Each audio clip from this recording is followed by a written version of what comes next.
Praise the Lord. Greetings to you all in the name of our Lord and Savior Jesus Christ. Now let's meditate today's word of God. Psalms 4th chapter 20 verse.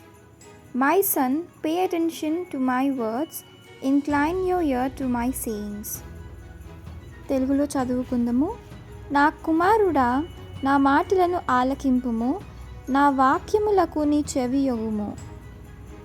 మరి దేవుడు ఈ విధంగా సెలవిస్తున్నాడు. ఆయన మనల్ని కుమారులుగా పిలిచి ఆయన మాటని ఆలకించమని సెలవిస్తున్నాడు. మరి బైబిల్ గ్రంథంలో లిఖితంలో అయిన ప్రతి మాటయు ఆయన మనతో మాట్లాడటానికి వేగిరపడుతున్నాడు.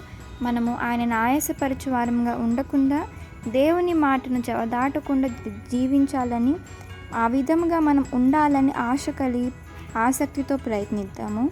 ఆయన వాక్యములకు మనము ఎల్లప్పుడూ చెవియొగ్గి వినుటకు వేగిరపడు వారంగా, మాట్లాడుటలో తక్కువగా ఉండాలి.